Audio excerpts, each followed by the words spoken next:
पत्रकार बंधु, आप सबको बहुत बहुत शुभकामना।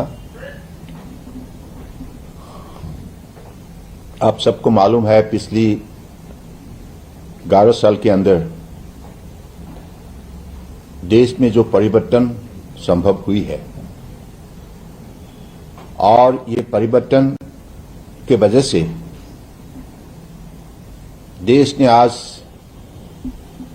विकास की रास्ते को तेज से पकड़ लिया है और गति दिया है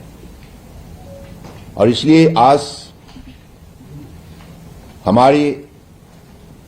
देश दुनिया की एक उल्लेखनीय देश के हिसाब से अपना पहचान बना चुका है। ये सब परिवर्तन संभव हुई है इसलिए हमारे देश के आदर्शवादी नेता वर्तमान दुनिया की सबसे लोकप्रिय नेता प्रधानमंत्री नरेंद्र मोदी जी की कुशल नेतृत्व की वजह से, उनके विजन, उनके डायनेमिक लीडरशिप की वजह से आज देश का हर प्रांत जाग उठा है। कश्मीर से लेकर कन्याकुमारी तक, गुजरात से लेकर अरुणाचल प्रदेश तक और हमारी जो भी आइलैंड्स है, चाहे लक्षद्वीप हो, Andaman Nicobar group of island हो, हर प्रांत में आज विकास संभव हुई है। लेकिन इसी देश को पिछले कई दशक तक दुनिया में एक कमजोर एक हिस्सा बना के रखा था कांग्रेस सरकार ने,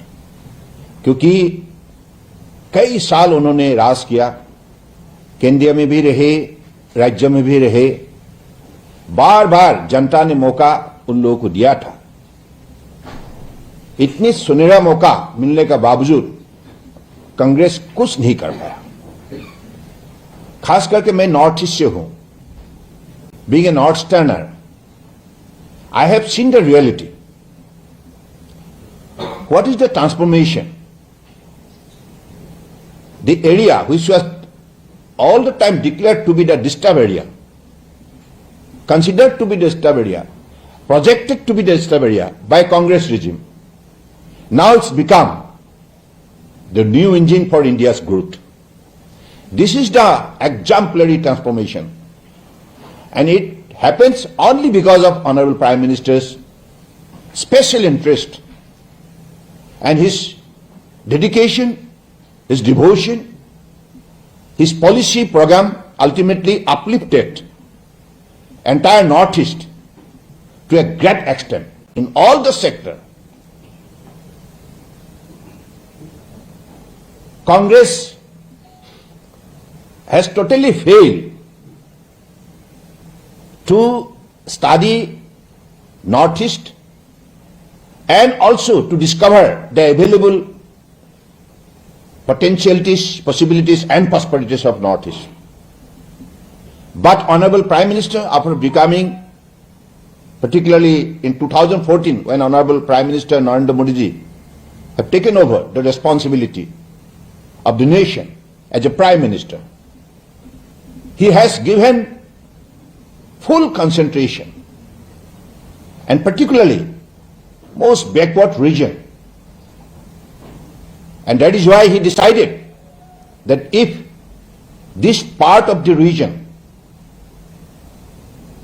has to be taken to the center stage of development, it was always considered to be the region located in the periphery, but he has decided and taken a strong determination that we will have to bring this particular region to the central stage of development. That is why he has directed all the Council of Ministers to visit Northeast every fortnight with their ministerial departmental scheme and program, and also directed all the senior officials to visit Northeast and to understand the hopes and expectations of North-Easterner. That is the way he has started to promote Northeast, and ultimately in the last 11 years, whatever development we have seen It is unique. Now it has become one of the most favorable destination for investment, whether it is Indian like national companies or international companies. Now it's become lovable destination because of peace and tranquility. Earlier, Congress intentionally just to be there in the helm of affairs, powers, उन्होंने वहां कई disturbance उन्होंने खुद खड़ा की है और इसके स्थायी समाधान के लिए कोई भी कदम नहीं उठाया, क्योंकि उनकी कोई सिंसियरिटी थे ही नहीं। उनको ऐसा लगता था कि हमें सिर्फ सत्ता मिलना चाहिए, विकास नहीं चाहिए। इसलिए उन्होंने इतना पोटेंशियल, शक्ति, संपदा और संभावनाओं से भरा हुआ नॉर्थ ईस्ट को उन्होंने विकास के रास्ते पर ले नहीं पाया। लेकिन ऑनरेबल प्राइम मिनिस्टर ने पहले वहां शांति प्रतिष्ठा की है और शांति प्रतिष्ठा के लिए जितना भी वहां इंसर्जेंट ग्रुप रहे, सबका साथ उनके निर्देश के मुताबिक परमादरणीय गृह मंत्री जी अमित शाह जी ने भी हर प्रदेश का साथ बातचीत करके, हर ग्रुप का साथ बातचीत करके आखिरी में सारे इलाका में शांति संभव की है। और शांति आने का बाद विकास के सिलसिला में विशेष रूप से अलग अलग कदम उठाए गए हैं। तो इसलिए परम आदरणीय प्रधानमंत्री जी का जो सिंसियरिटी, जो कमिटमेंट, जो डिवोशन है देश के लिए, देश का हर प्रांत जाग उठे, देश का हर प्रांत की जनता को सामाजिक न्याय मिले, अर्थव्यवस्था मजबूत करने के लिए सुनहरा मौका मिले, सबका साथ, सबका विकास, सबका विश्वास, सबका प्रयास, इस नीति के आधारित सबको जोड़ा और एक भारत श्रेष्ठ भारत मंत्र के द्वारा आज जिस हिसाब से जनता को साहस दी है, मनोबल बढ़ाया है, इसके लिए आज नॉर्थ ईस्ट आपने खुद देखा, सेमीकंडक्टर से लेकर आज नुमलीगढ़ रिफाइनरी को नवरत्न स्टेटस भी दी गई है। कई मतलब ऐसा बहुत सा उदाहरण है। आज देखिए आइजॉल, किसी ने भी सोचा नहीं था इतनी ऊंचाई पे अवस्थित हमारे स्टेट कैपिटल मिजोरम की, वहां तक रेलवे कनेक्टिविटी हो सकता है।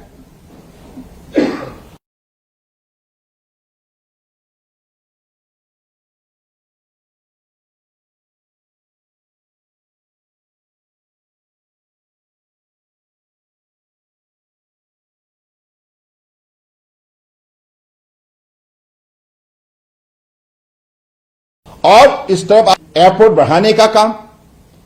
बड़े बड़े जैसे most leading institution in the different sector, agriculture, medical, in design, in many sectors, medical, in design, in many sectors, management, all the national leading institutions have already been set up. As a result, right from student to the farmers, to the teachers, to the researchers, to the entrepreneurs, all the stakeholders of our democracy got surged up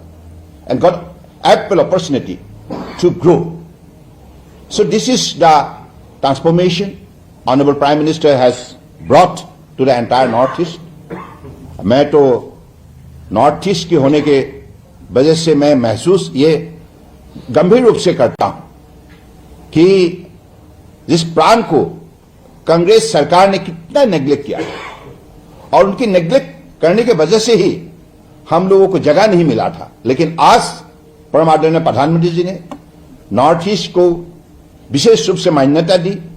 और north east का साथ साथ देश का हर प्रांत को विकास के रास्ते पर ले जाने में उन्होंने जो भी विशेष रूप से कदम उठाए, इसके लिए मैं तो नॉर्थ ईस्टर होने के वजह से मैं विशेष रूप से परम आदरणीय प्रधानमंत्री जी को हृदय से आभार व्यक्त करना चाहता हूं। और आप एंटायर साउथ ईस्ट एशिया में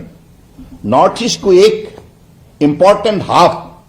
अलग अलग सेक्टर की हाथ बनाने के लिए भी जो भी कदम उठाया गया है एक्टिव पॉलिसी के जरिए। पहले तो कांग्रेस ने लुकिश पॉलिसी बनाकर छोड़ दिया, ये तो सब पॉलिटिकल एक गिमिक थे, उन्होंने फॉलो अप कोई एक्शन नहीं लिया। बाद में परम आदरणीय प्रधानमंत्री ने कहा देखने से नहीं चलेगा, करना होगा, कुछ कदम उठाना होगा, इसलिए एक्टिव पॉलिसी लाए। एक्टिव पॉलिसी को फिर ट्रांसलेट किया एक्शन में, जमीनी हकीकत से जोड़ा, और इसलिए अलग अलग program policy have been adopted for the speedy growth of north east. As a result this particular parts become a very favorable destination for investment in every sector. If you visit any part of Northeast, whether it is Arunachal Pradesh, whether it is Mizoram, whether it is Meghalaya, whether it is Manipur, whether it is Tripura, whether it is Sikkim, whether it is Nagaland, whether it is Assam, everywhere you go, the connectivity and communication, what's a transformation. पहले हमारे north east का सबसे बड़ा नदी national waterways 2 Brahmaputra, इसमें सिर्फ 3 पुल होते थे। इसके वजह से हर यात्रा बहुत विलंब होते थे। यात्रा जब विलंब होती है तो विकास भी रुक जाता है। तो आज परम आदरणीय प्रधानमंत्री जी ने पहले तो आंदोलन की वजह से ये तीनों पुल संभव हुए। कांग्रेस के कार्यकाल में कई साल तक लोगों ने आंदोलन करना पड़ता था, दिल्ली आना पड़ता था, बार बार रिप्रेजेंटेशन देना पड़ता था।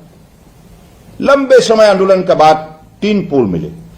लेकिन परम आदरणीय प्रधानमंत्री जी ने बिना आंदोलन से नॉर्थ ईस्ट की लोगों को विकास के रास्ते पर आगे बढ़ाने के लिए उन्होंने वहां आज 8 पुल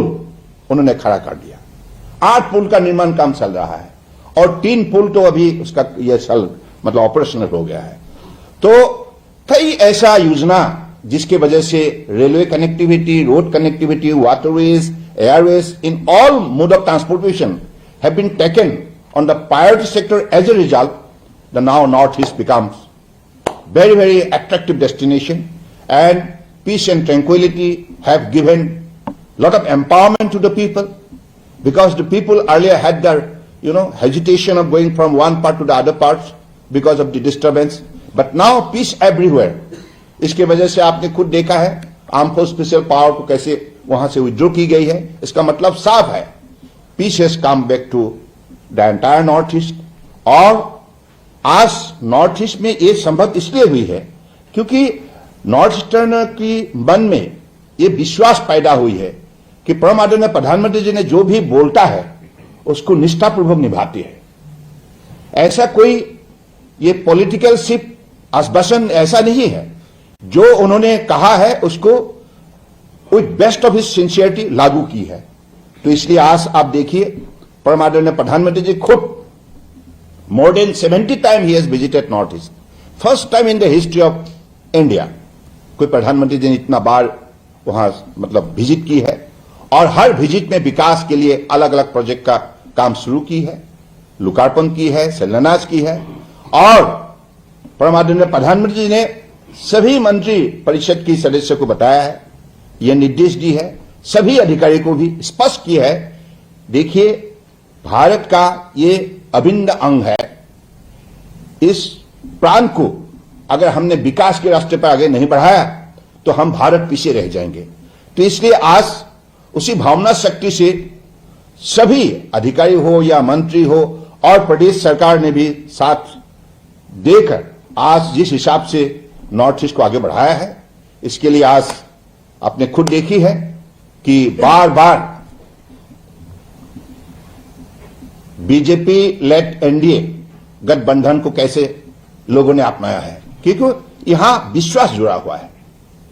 विश्वास सबसे बड़ा चीज है, और विश्वास ऐसे हासिल नहीं की जाती है। विश्वास हासिल की जाती है जब आप ईमानदारी से निष्ठापूर्वक अपने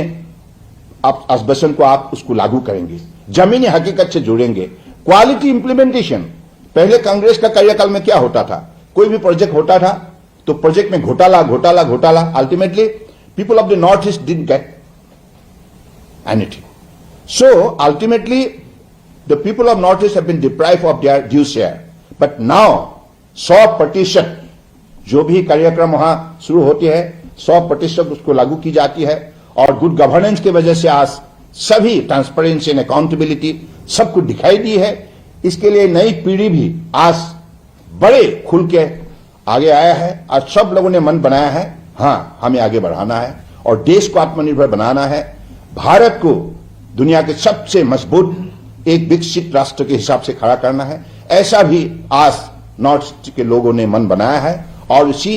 कार्यक्रम में सहयोग की है। तो मैं चाहता हूं कि आज जो विकास हुई है तो मुझे लगता है कि और ज्यादा दिन बाकी नहीं है कि नॉर्थ ईस्ट एक निश्चित रूप से देश के विकास की एक नई इंजन के रूप में अपना पहचान बना पाएंगे।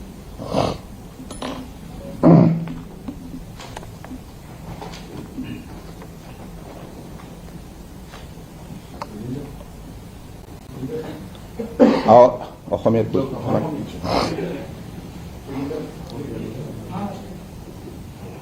কংগ্ৰেছ দলটোৱে উত্তৰ পূৰ্বাঞ্চলক বহুত দীৰ্ঘদিন তেখেতসকলে শাসন চলালে। কেন্দ্ৰীয় ৰাজ্যত তেখেতসকলে বাৰম্বাৰ ক্ষমতাত অধিষ্ঠিত হ'ল।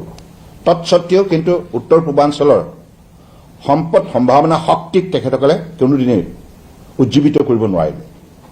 আৰু এই অঞ্চলটোক এটা অশান্ত অঞ্চল হিচাপে তেখেতসকলে সদায় এই অঞ্চলটোক অনাদৰ কৰি পেলাই তেখেতসকলে গোটেই উত্তৰ পূৰ্বাঞ্চলৰ মানুহক প্ৰাপ্য অধিকাৰৰ পৰা বঞ্চিত কৰিলে। সেইকাৰণে আজি গোটেই ভাৰতবৰ্ষতে তেখেতসকলে এনেধৰণৰ নিকৃষ্ট ৰাজনীতি কৰাৰ বাবে আজি তেখেতসকল এলাগী হৈছে আৰু উত্তৰ পূৰ্বাঞ্চলৰ প্ৰতিখন ৰাজ্যৰ পৰা তেখেতসকলক ইতিমধ্যে বিদায় দিছে। যিমানেই তেখেতসকলে ষড়যন্ত্ৰমূলক কাম নকৰক কিয়, যিমানেই তেখেতসকলে মানুহক বিভ্ৰান্তি সৃষ্টি কৰিবৰ কাৰণে বিবৃতি নিদিয়ক কিয়, কিন্তু কংগ্ৰেছৰ আচল চৰিত্ৰ উত্তৰ পূৰ্বাঞ্চলৰ মানুহে ইতিমধ্যে আৱিষ্কাৰ কৰিছে। গতিকে কংগ্ৰেছ যিমান টেটুফালি চিঞৰিলেও এতিয়া আৰু তেখেতসকলক বিশ্বাসত নলয়। আমাৰ মাননীয় প্ৰধানমন্ত্ৰী নৰেন্দ্ৰ মোদী ডাঙৰীয়াই যোৱা 11 বছৰ কাৰ্যকালত যিমানখিনি আন্তৰিকতাৰে কাম কৰিলে তাৰ ফলত আজি উত্তৰ পূৰ্বাঞ্চল ভাৰতবৰ্ষৰ অন্যান্য উন্নত ৰাজ্যৰ সৈতে ফেৰ মাৰিব পৰা হ'ল। আৰু আজি এই প্ৰতিযোগিতাৰ দৌৰত উত্তৰ পূৰ্বাঞ্চলৰ অন্যতম অংশ হিচাপে আজি নিজক প্ৰতিষ্ঠা কৰিবলৈ সক্ষম হৈছে। আৰু যাতায়াত ব্যৱস্থাৰ পৰা আৰম্ভ কৰি বিভিন্ন ধৰণৰ অনুষ্ঠান প্ৰতিষ্ঠান যেনেধৰণৰ উল্লেখযোগ্য আজি ইয়াত পৰিৱৰ্তন হৈছে। আৰু আটাইতকৈ গুৰুত্বপূৰ্ণ কথা, অত বছৰে এই অঞ্চলটোক অশান্ত অঞ্চল হিচাপে সম্পূৰ্ণৰূপে এলাগী কৰি ৰাখিছিল, কিন্তু আজি মাননীয় প্ৰধানমন্ত্ৰী নৰেন্দ্ৰ মোদী ডাঙৰীয়াই 2014 চনত প্ৰধানমন্ত্ৰীৰ দায়িত্ব লোৱাৰ পাছত তেখেতে গোটেই উত্তৰ পূৰ্বাঞ্চলৰ বিশেষভাৱে ইয়াক অধ্যয়ন কৰি আৰু উত্তৰ পূৰ্বাঞ্চলৰ ভাৰতবৰ্ষৰ অন্যান্য প্ৰান্তৰ সৈতে সমান্তৰালভাৱে উন্নয়নৰ ক্ষেত্ৰত আগুৱাই আনিবৰ বাবে নিজৰ মন্ত্ৰী পৰিষদৰ প্ৰতিগৰাকী মন্ত্ৰীক উত্তৰ পূৰ্বাঞ্চল ভ্ৰমণ কৰিবৰ কাৰণে নিৰ্দেশ দিলে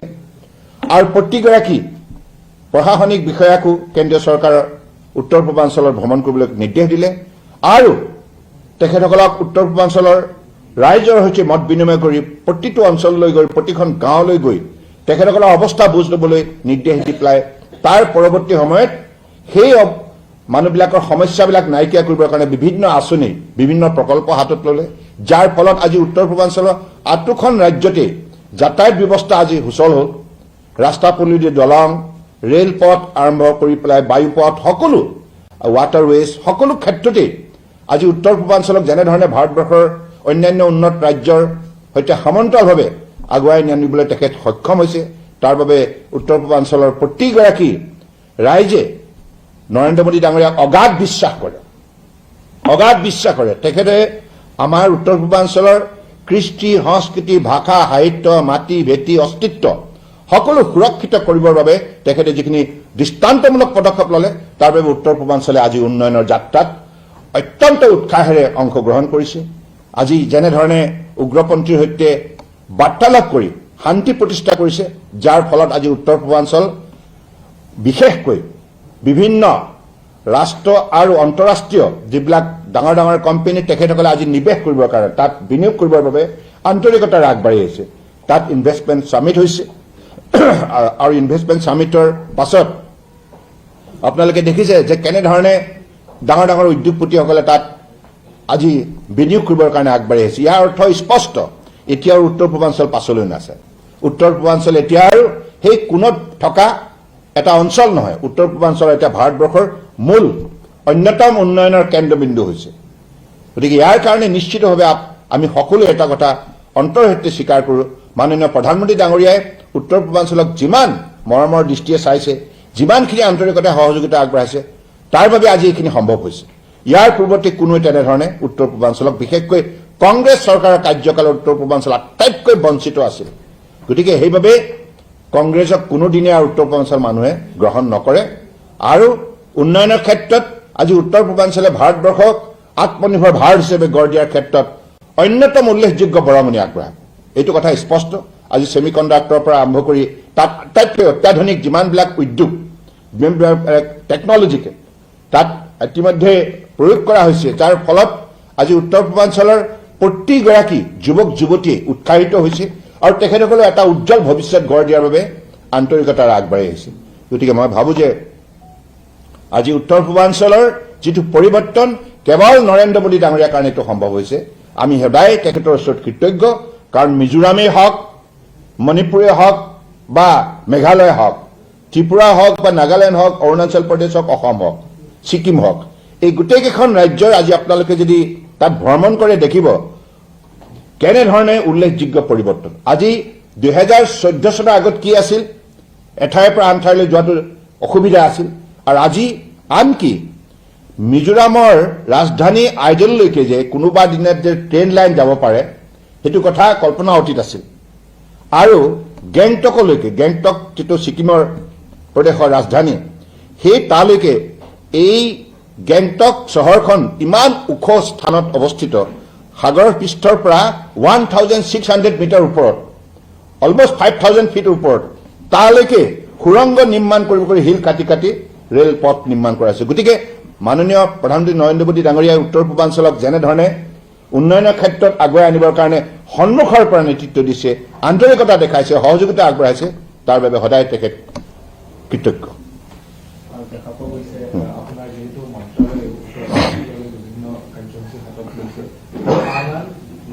ৰাজ্যসমূহৰ সৈতেও কানেক্টিভিটি যাতে বৃদ্ধি কৰিব পাৰে উত্তৰ পূৰ্বাঞ্চলে এই ধৰণে কি প্ৰকল্প বৰ্তমান সময়ত আগবাঢ়ি আছে উত্তৰ পূৰ্বাঞ্চলত আপোনালোকে যদি জলপথৰ কথা কয় ইনলেণ্ড ৱাটাৰৱেজৰ কথা কয় তেতিয়াহ'লে 20খন আমাৰ ৰাষ্ট্ৰীয় স্বীকৃতিপ্ৰাপ্ত আছে জলপথ আছে আৰু 20খন ইতিমধ্যে তাতেই গোটেইকেইখন ৰাজ্যত য'ত য'ত জলপথৰ ক্ষেত্ৰত অধ্যয়নৰ পাছত আমি দেখিছোঁ যে ইয়াত অপাৰেশ্যনেল কৰিব পাৰি তেনেধৰণে মিজোৰামৰ পৰা আৰম্ভ কৰি ত্ৰিপুৰা অৰুণাচল প্ৰদেশ নাগালেণ্ড মণিপুৰ সকলো ঠাইতে অসম সকলো ঠাইতে ইতিমধ্যে ইনফ্ৰাষ্ট্ৰাকচাৰ ইয়াৰ আন্তঃগাঁথনি jetty terminal multimodal logistic park এই সকলোবিলাক ইতিমধ্যে পদক্ষেপ গ্ৰহণ কৰা হৈছে আৰু আটাইতকৈ ডাঙৰ কথা হৈছে কি মেৰিটাইম ছেক্টৰত দক্ষতা বিকাশ কেন্দ্ৰটো ইতিমধ্যে তাত প্ৰতিষ্ঠা কৰা হৈছে আগতে আমি এইটো সৰুকৈ আৰম্ভ কৰিছিলোঁ এতিয়া এটা ডাঙৰ পৰিসৰ এইটো আৰম্ভ কৰা হ'ব আৰু তাত লক্ষ্য স্থিৰ কৰা হৈছে যে অহা 10 বছৰৰ ভিতৰত আমি 50,000 যুৱক যুৱতীক এই মেৰিটাইম ছেক্টৰত আমি দক্ষতা বিকাশ ঘটাই তেখেতসকলক শ্বিপিং ইণ্ডাষ্ট্ৰীত আমি কৰ্মসংস্থাপন দিয়াৰ কাৰণে ব্যৱস্থা কৰিছোঁ এটা প্ৰশ্ন হিতে আছে অসমৰ ওপৰত বিশেষভাৱে আধাৰিত 6 জনগোষ্ঠীৰ জনজাতিকৰণৰ প্ৰসংগটো খুব চৰ্চিত হৈ আছে আৰু আপোনালোকে প্ৰধানমন্ত্ৰীক সিদিনা লগো পাইছে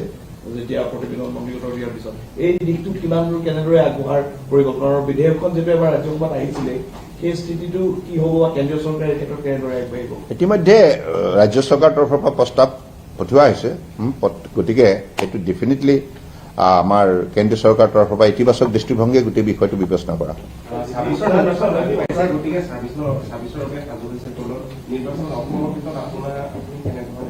নিৰ্বাচন স্পষ্ট বিজেপি নেতৃত্বাধীন যিখন মিত্ৰজোঁটৰ বৰ্তমান যি চৰকাৰ আছে এই চৰকাৰে পুনৰ থাকিব আৰু অসমৰ ৰাইজে যোৱা প্ৰায় আমাৰ মাননীয় প্ৰধানমন্ত্ৰী ডাঙৰীয়াৰ যিটো কাৰ্যকালত যিখিনি উন্নয়নৰ ক্ষেত্ৰত সুবিধা লাভ কৰিলে সকলো ক্ষেত্ৰতে কৃষ্টি সংস্কৃতি ভাষা সাহিত্য ক্ৰীড়া উদ্যোগ বিভিন্ন ধৰণৰ শিক্ষানুষ্ঠান কাৰিকৰী শিক্ষানুষ্ঠান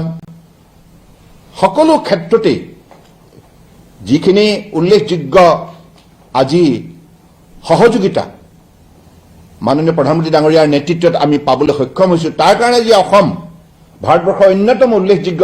ৰাজ্য হিচাপে আজি স্বীকৃতি বুটলিবলৈ সক্ষম হৈছে গতিকে সেইকাৰণে অসমৰ ৰাইজে এই কথাটো স্পষ্টভাৱে বিশ্বাস কৰে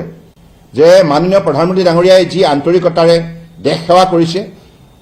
আন্তৰিকতাৰে উত্তৰ পূৰ্বাঞ্চলক উন্নয়নৰ ক্ষেত্ৰত আগুৱাই আনিছে গতিকে সেইবাবে আগন্তুক দিনতো বিজেপি নেতৃত্বাধীন এনডিএ চৰকাৰে অসমতো হ'ব President Putin is visiting India today. What are the expectations in terms of your ministry? Because you have met with Nikolai Patrushev, recently you met. So, in terms of facts, can you expect any major developments when your ministry is concerned, sir? Yeah, we are tying our hand to this thing, them, and of course bilaterally will grow together. Sir मैं मिलन शक्ति दार्जिलिंग से हूँ आपका राज्य में recently 6 जनजाति को tribal status दिया गया है लेकिन दार्जिलिंग से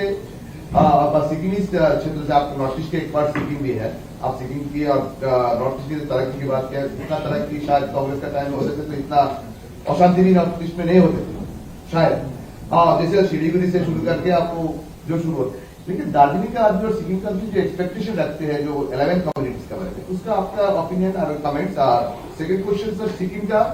जो डिफरेंट ट्रेड सिक्किम 7 सिस्टर और ब्रदर्स जूनियर ब्रदर्स आप लोग का जूनियर ब्रदर्स बोलते वो डीप ट्राइब है नॉर्थ ईस्ट से उनका देखिए कोई हम लोग सब बराबर है यहाँ कोई जूनियर ब्रदर सीनियर ब्रदर नहीं है देश का हर प्रांत की विकास के लिए परम आदरणीय प्रधानमंत्री जी ने सबका साथ सबका विकास जो नीति अपनाया है इस नीति के आधारित देश विकास हो रहा है और इसलिए देश आज दुनिया का चौथा बड़े अर्थव्यवस्था बन चुका है 2029 we are going to become the third largest economy in the world no doubt about it and every part of the country will have their sizable contribution to the making of self-reliant India, Atmanirbhar Bharat, developed India, developed Bharat. Sir